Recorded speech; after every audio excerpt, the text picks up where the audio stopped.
اعوذ باللہ من الشیطان الرجیم بسم اللہ الرحمن الرحیم ونزلنا من السماء ماء مباركا فأنبتنا به جنات وحب الحصيد والنخل باسقات لها طلع نضيد رزقا للعباد وأحيينا به بلدة ميتا كذلك الخروج صدق الله العظيم. ہم نے آسمان سے برکتوں والا پانی اتارا، پھر اس کے ذریعے باغات اور وہ اناج کے دانے اگائے جن کی کٹائی ہوتی ہے، اور کھجور کے اونچے اونچے درخت جن کی تہ بتیں خوشے ہوتے ہیں، تاکہ ہم بندوں کو رزق عطا کریں. اور اس طرح ہم نے اس پانی سے ایک مردہ پڑے ہوئے شہر کو زندگی دے دی. بس اسی طرح انسانوں کا قبروں سے نکلنا بھی ہوگا. پچھلی آیتوں کے اندر اللہ کی نشانیاں بتائی، آسمان اور زمین کی نشانیاں، کہ کھول آنکھ زمیں دیکھ، فلک دیکھ، فضا دیکھ. کھول آنکھ زمیں دیکھ، فلک دیکھ، فضا دیکھ. مشرق سے ابھرتے ہوئے سورج کو ذرا دیکھ. اب آگے اور آیتیں اور نشانیاں اللہ کی بتا کر پھر یہ بتا رہے ہیں کہ جس نے یہ سب کچھ پیدا کیا وہ دوبارہ پیدا کرے گا. فرمایا وَنَزَّلْنَا مِنَ السَّمَاءِ مَاءً مُبَارَكًا، ہم نے آسمان سے برکتوں والا پانی اتارا. نزلنا عربی میں دو الفاظ آتے ہیں، ایک انزل، انزل کے معنی اتارنا ایک دم، نزل کے معنی آہستہ آہستہ، سٹیپ بائی سٹیپ، ضرورت کے مطابق اتارنا. یہ قرآن کے اتارنے کے لیے بھی یہ دونوں الفاظ آئے. ایک تو آیا انا انزلناہ فی لیلۃ القدر، تو وہاں پورا قرآن ایک ساتھ لوح محفوظ سے اتارا. اور نزل کا پھر قرآن کریم کو فرقناہ لتقرأہ علی الناس علی مکث ونزلناہ تنزیلا، کہ پھر اس کو تھوڑا تھوڑا تھوڑا تھوڑا کر کے اتارا. تو یہاں پانی کے لیے لفظ آیا نزل، ایک ساتھ بہت بارش ہو جائے تو پھر یہ فائدہ نہیں دیتے، اکثر پانی چلا جاتا ہے، اور تھوڑی تھوڑی ہو تو فائدہ ہوتا ہے. تو اللہ تبارک و تعالیٰ نے یہ کہا کہ نزلنا من السماء. ایک دوسری اللہ کی نشانی دیکھو کہ ہم نے اوپر سے پانی اتارا، ماء مبارکن، برکت والا پانی. اب پانی کو برکت والا کیوں کہا؟ پانی کو کہا کہ پانی برکت والا، یہ لفظ ہے یہاں. اب دیکھیے جو آگے جو بات آ رہی ہے کہ ایک ہی پانی آپ ڈالتے، ایک بیج کا دانہ تھا، پانی ڈالا، ایک دانے سے 100 تربوز تیار ہو گئے. کیا ہوتا ہے اس میں؟ پانی ہی تو آپ نے ڈالا اور تو کچھ کیا نہیں، تھوڑی بہت کھاد ڈالی ہو اگر، اور تو کچھ کیا نہیں. پھر ایک دانہ ہوتا ہے، اس سے 700 دانے نکلے. ایک گیہوں کا دانہ ڈالا، آپ نے پانی ڈالا تو 700 دانے ہو گئے. تو یہ مبارک نہیں تو اور کیا ہے؟ اللہ کی طرف سے برکت نہیں ہے تو اور کیا ہے؟ کہ اللہ تعالیٰ نے تمہاری روزی کے سارے انتظامات اسی زمین کے اندر رکھ دیے. وَنَزَّلْنَا مِنَ السَّمَاءِ مَاءً مُبَارَكًا، ہم نے آسمان سے برکتوں والا پانی اتارا. پانی اللہ تعالیٰ کی بہت بڑی نعمت ہے. اگر انسان اس نعمت کو جانے تو پانی کے پیتے وقت سب سے پہلے یہ کہا گیا کہ اللہ کو یاد کرو، دعا پڑھو. پینے کے بعد پھر اللہ کو یاد کرو کہ اللہ تبارک و تعالیٰ نے یہ انسان کے لیے پانی کا بہترین انتظام کر دیا. وَنَزَّلْنَا مِنَ السَّمَاءِ مَاءً مُبَارَكًا فَأَنبَتْنَا بِهِ جَنَّاتٍ، اس کے ذریعے ہم نے باغات اگائے. چاروں طرف باغات ہیں، وہ کس کی بدولت ہے؟ پانی کی بدولت ہے. اللہ تعالیٰ نے پانی کو ذریعہ بنائے. دنیا میں اللہ تعالیٰ نے اسباب رکھے، تو پانی سبب بنا ان سب کے اگنے. اگر پانی نہ ہو تو یہ کچھ بھی نہ اگے. جب بہت زیادہ گرمی کا موسم آ جاتا ہے تو زمین بنجر ہو جاتی. فَأَنبَتْنَا بِهِ جَنَّاتٍ، ہم نے اس کے ذریعے باغات اگائے. وَحَبَّ الْحَصِيدِ، اور وہ دانے اگائے جن کو تم کاٹتے ہو. وآتوا حقہ یوم حصادہ، حصید کے معنی کاٹنا، جب دانے کاٹتے ہیں تو جیسا کہ قرآن کریم کے اندر بھی حکم ہے کہ جب تم اناج یا کوئی بھی چیز جو اللہ نے دی، ظاہر ہے کہ بھئی محنت کی کسان نے، لیکن دیا اللہ نے، اس نے تو چند دانے ڈالے اور بہت سارا ہو گیا، اللہ نے دیا تو پھر اللہ کو نہ بھولے اور اس کا حق ادا کرے۔ زمین کا، کھیتی کا حق یہ ہے، اس کی زکوٰۃ یہ ہے کہ عشر 10واں حصہ ادا کر دے، جتنی پیداوار ہوئی ہے کہ بھئی 100 من پیداوار ہو تو اس میں سے 10 من اللہ کے نام پر دے دو۔ وآتوا حقہ یوم حصادہ، اس کو عشر کہتے ہیں۔ تو فرمایا وحب الحصید، یہ دانے اللہ تبارک و تعالیٰ نے اگائے، والنخل باسقات، اور اونچے اونچے کھجور کے درخت، بہت سارے درخت اونچے ہوتے ہیں، بہت سارے درخت کم اونچائی کے اوپر ہوتے۔ یہ عجیب بات ہے کہ جو درخت زیادہ اونچائی پر ہے، کھجور کا درخت اور تاڑ کا درخت، ناریل کا درخت، تو اس میں زیادہ پانی، حالانکہ پانی کو تو نیچے سے اوپر جانا پڑتا ہے۔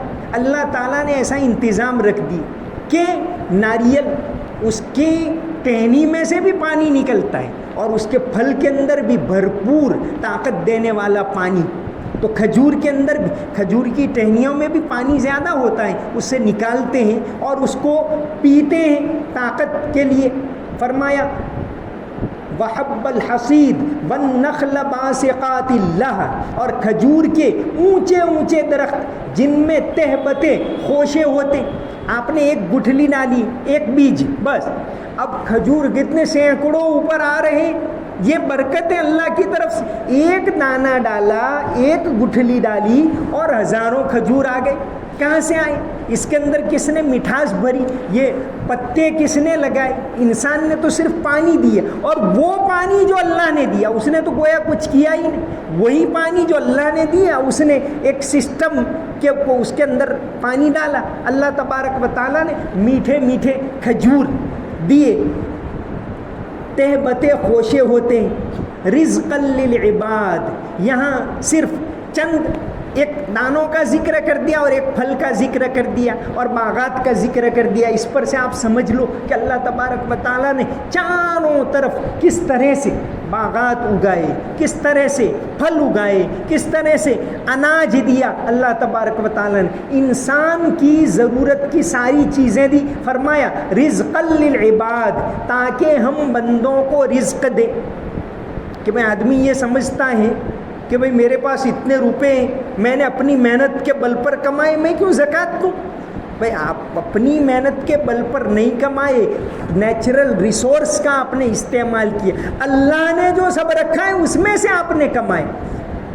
انسان نے اپنی محنت کے بل پر تو کمایا نہیں، اللہ نے پانی اللہ نے ہی دیا، سب اللہ نے دیا، تو نے محنت کر کے کمایا، تو اب بتایا کہ اس کے اندر سے اس کا حق ادا کرو، جو بھی زکوٰۃ وغیرہ جو بھی ہے اس کو ادا کرو۔ تو فرمایا رزقا للعباد، ہم نے یہ بندوں کی روزی کا اس طرح انتظام کر دیا۔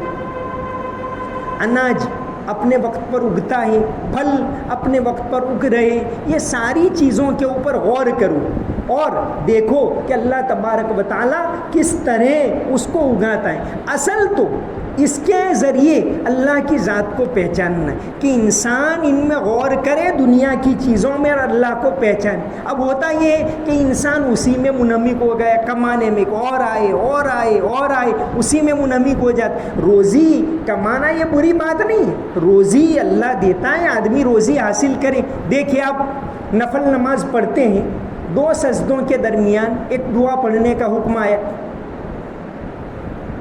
رب اغفر لی وعافنی واہدنی وارزقنی، کہ اللہ مجھے روزی دے۔ 2 سجدوں کے درمیان دعا، وہاں بھی روزی کی دعا کہاں پڑھو، کوئی حرج نہیں۔ وضو کہ آپ دعا پڑھتے ہیں اللہم اغفر لی ذنبی ووسع لی فی داری وبارک لی فی رزقی، اے اللہ روزی میں برکت دے۔ تو روزی کی برکت کی دعا کرنا یہ کوئی بری بات نہیں ہے، بلکہ اس کو بتایا کہ آپ مانگیں، لیکن اسی میں منہمک ہو جانا یہ برائی۔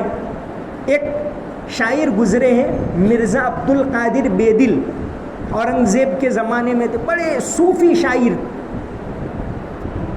مرزا عبد القادر بیدل۔ اورنگزیب بہت زیادہ عقیدت رکھتے تھے ان سے، اصل تو عظیم آباد کے تھے لیکن دہلی میں آ کر بس گئے تھے۔ اورنگزیب کے زمانے میں تھے، چھوٹے تھے، صوفی گھرانے کے، چھوٹے تھے اور 4 سال کے تھے اور والد کا انتقال ہو گیا، 6 سال کے تھے اور والدہ کا انتقال ہو گیا۔ اب ان کے چچا وہ بھی ایک صوفی تھے، مرزا قلندر، انہوں نے پرورش کی عبد القادر کی، ان کو مدرسے کے اندر رکھا۔ علم ہوتا ہے ایک تو ظاہر کا علم ہوتا ہے کہ بھئی نماز کیا ہے، زکوٰۃ کیا ہے، یہ ساری چیز، ایک اندر کا علم ہوتا ہے جو اللہ تبارک و تعالیٰ دیتے۔ ظاہر کا علم جیسے ہم جاتے مکتب کے اندر پڑھتے ہیں الف با سے لے کر جہاں تک پڑھنا ہو، ایک ہوتا ہے تصوف کا علم۔ تو مرزا عبد القادر کو مدرسے میں رکھا، تقریباً 10 سال کے ہوئے، ان کا ایک واقعہ لکھا ہے کہ 10 سال کے ہوئے، ایک دن دیکھا چچا گئے، 2 مدرس لڑ پڑے، دونوں استاد ایک دوسرے کے ساتھ لڑ پڑے اور ایسا لڑے کہ ایک دوسرے کو گالی دینے لگے۔ چچا مرزا قلندر نے کہا کہ ارے یہ ظاہری علم کس کام کا کہ جو آدمی کی اصلاح نہ کر سکے، اس بچے کو باطنی علم میں لگاؤ۔ تو انہوں نے مرزا بیدل کو باطنی علم کے اندر لگایا۔ علامہ اقبال نے بھی جگہ جگہ ان کا تذکرہ کیا ہے مرزا بیدل کا۔ تو مرزا بیدل کا ایک شعر ہے، آدمی دنیا میں منہمک نہ ہو جائے بلکہ اللہ کو یاد رکھے، یہ رنگینی دیکھ کر اسی میں اسے کماؤ، عالیشان مکان بناؤ، یہ لگاؤ وہ لگاؤ، اسی میں منہمک ہو جاتا ہے۔ صبح ہوتی ہے، شام ہوتی ہے، عمر یوں ہی تمام ہوتی ہے کہ اسی میں آدمی منہمک نہ ہو جائے۔ تو مرزا بیدل کا ایک شعر ہے، ہرس قانے نیست بیدل ورنہ از ساز معاش، ہرس قانے نیست بیدل، کہ آدمی لالچ میں پڑا رہتا ہے کہ اور آتا رہے اور آتا رہے۔ ہرس قانے نیست بیدل ورنہ از ساز معاش، آنچے ماں درکار داریم اکثر درکار نیست، کہ بہت ساری غیر ضروری چیزوں میں انسان اتنا منہمک ہو جاتا ہے، آنچے ماں درکار داریم اکثر درکار نیست، کہ بہت ساری چیزیں تو غیر ضروری ہیں کہ یہ بھی لوں وہ بھی لوں، وہ بھی خریدوں وہ بھی خریدوں وہ بھی لاؤں، ہزاروں خواہشیں ایسی کہ ہر خواہش پہ دم نکلے، بہت نکلے میرے ارمان لیکن پھر بھی کم نکلے، کہ انسان بس خواہشوں کے اندر پڑ جاتا ہے۔ ضرورت کی چیزیں بالکل خریدے، لے، استعمال کرے، اللہ کی نعمت ہے اس کا شکر ادا کرے، لیکن اس کے اندر چکا چوند ہو کر اسی میں منہمک ہو جائے، اس سے منع کیا۔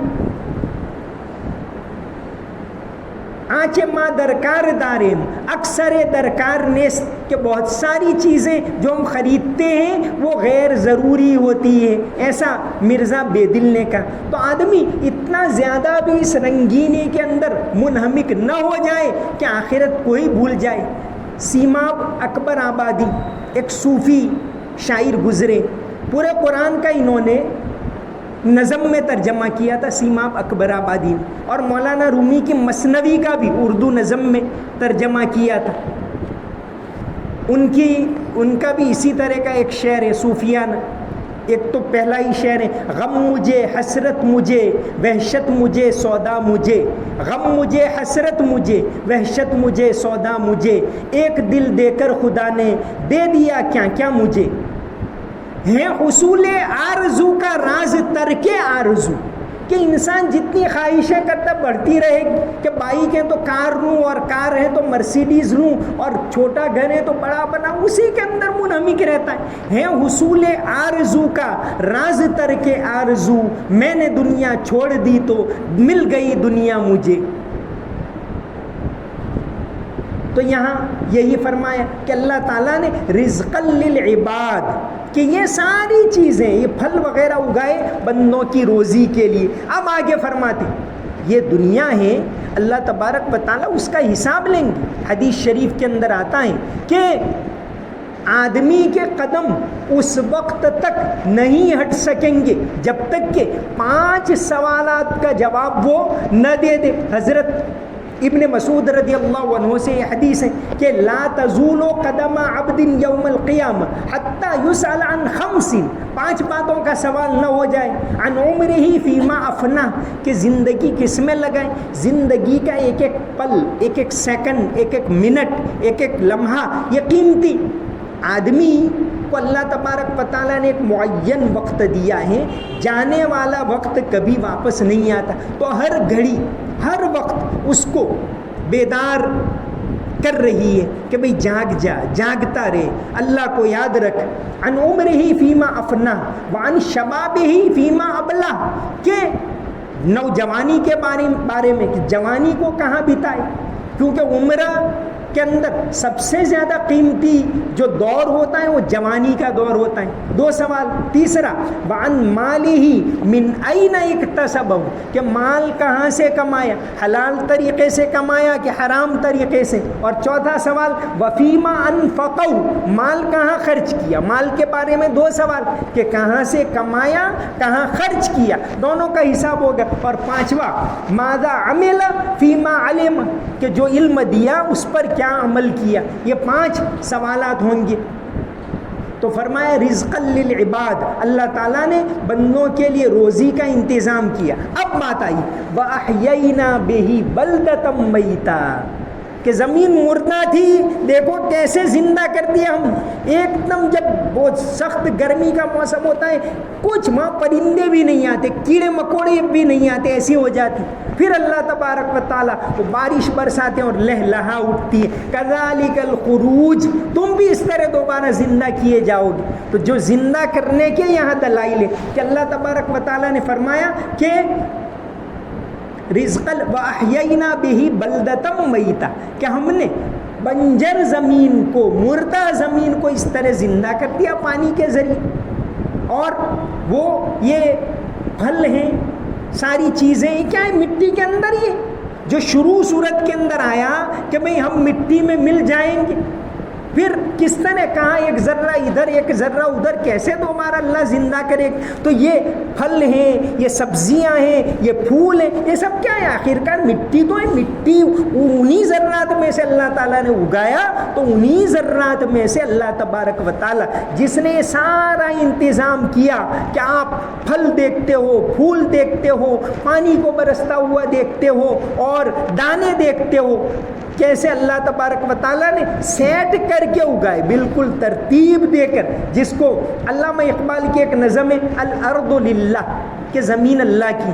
چونکہ اس زمانے میں زمین داروں کا بڑا رعب ہوتا ہے، غریبوں کے اوپر ظلم ہوتا تھا، آج بھی بہت سی جگہوں کے اوپر ہوتا ہے۔ تو علامہ اقبال کی اس سلسلے میں ایک نظم ہے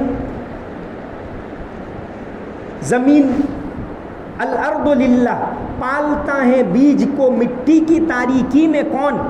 آپ نے تو مٹی میں بیج ڈال دیا، اب وہ کیسے درخت بن گیا، کیسے پھل دے رہا ہے، کون کر رہا ہے یہ سب۔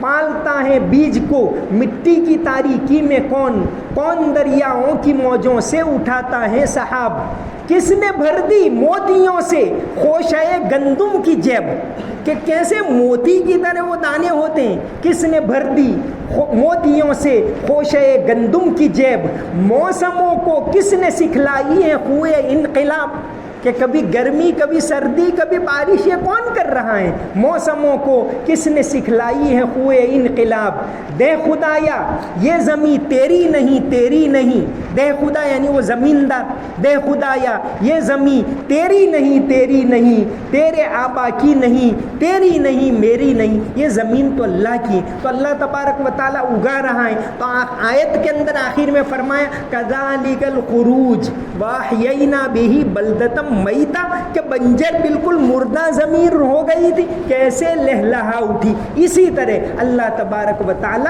دوبارہ زندہ کرے گا۔ جو ایمان مفصل ہے، 7 باتوں کے اوپر ایمان لانا، اس میں 7ویں بات ہے والبعث بعد الموت، آمنت باللہ اللہ پر ایمان لان، و ملائکتی فرشتوں پر ایمان لان، و کتبہ اللہ کی کتابوں پر ایمان لان، و رسولہ اللہ کے رسولوں پر ایمان لان، والیوم الآخر قیامت کے دن پر ایمان لان، والقدر خیرہ و شرہ من اللہ تعالیٰ کہ تقدیر جو بھی اچھا ہو رہا ہے یا ہمیں برا لگ رہا ہے سب اللہ کی طرف سے ہو رہا ہے۔ اور ساتویں بات والبعث بعد الموت کہ موت کے بعد اللہ تعالیٰ دوبارہ زندہ کریں گے، اس کے اوپر ایمان رکھنا۔ تو یہاں اس سورت کا خاص مضمون یہی ہے، وما علینا الا البلاغ المبین۔ اللهم صل على محمد وعلى ال محمد وبارك وسلم ربنا آتنا في الدنيا حسنة وفي الآخرة حسنة وقنا عذاب النار اللهم إنك عفو تحب العفو فاعف عنا اللهم إنا نسألك الهدى والتقى والعفاف والغنى اللهم إنا نسألك العفو والعافية في الدنيا والآخرة یا اللہ ہمارے گناہوں کو معاف فرما، ہماری کوتاہیوں کو معاف فرما، ہمارے قصوروں کو معاف فرما۔ یا اللہ کبھی تو ہم نے وقت کو غفلت میں گزارا، کبھی مال کو غلط طریقے سے استعمال کیا، یا اللہ کتنے سارے قصور، کتنی ساری کوتاہیاں ہم کر رہے ہیں۔ یا اللہ تو معاف کرنے والا ہے، تیری صفت غفور الرحیم ہے، تو معاف کرنے والا بھی ہے، بندوں پر رحم کرنے والا بھی ہے۔ یا اللہ ہم پر رحم فرما، ہمارے گناہوں کو معاف فرما۔ یا اللہ تیرے راستے کے اوپر زندگی گزارنے کی توفیق عطا فرما، تیرے حبیب صلی اللہ علیہ وسلم کے بتائے ہوئے راستے کے مطابق زندگی گزارنے کی توفیق عطا فرما۔ قرآن کی تلاوت نصیب فرما، بار بار قرآن پڑھنا نصیب فرما، قرآن سننا نصیب فرما۔ یا اللہ عافیت کے ساتھ دین پر چلنے کی توفیق عطا فرما۔ یا اللہ دنیا کے فتنوں سے حفاظت فرما، نفس اور شیطان کے فتنوں سے حفاظت فرما، جھوٹ سے حفاظت فرما، بے حیائی سے حفاظت فرما، ہر طرح کے غلط کاموں سے حفاظت فرما۔ یا اللہ یہ آخری عشرہ تو جسے مانگنے کا عشرہ ہے، تیری طرف متوجہ ہونے کا عشرہ ہے، اس عشرے کے اندر تیرے حبیب صلی اللہ علیہ وسلم یا اللہ تیری طرف لو لگاتے تھے، تیری طرف متوجہ ہوتے تھے، ہمیں بھی تجھ سے مانگنے کی توفیق عطا فرما، تیری طرف متوجہ ہونے کی توفیق عطا فرما۔ شب قدر کی برکتیں ہم تمام کو نصیب فرما۔ اللہم صلی علی محمد وعلی ال محمد وبارک وسلم۔ سمعنا واطعنا غفرانک ربنا والیک المصیر برحمتک یا ارحم الراحمین۔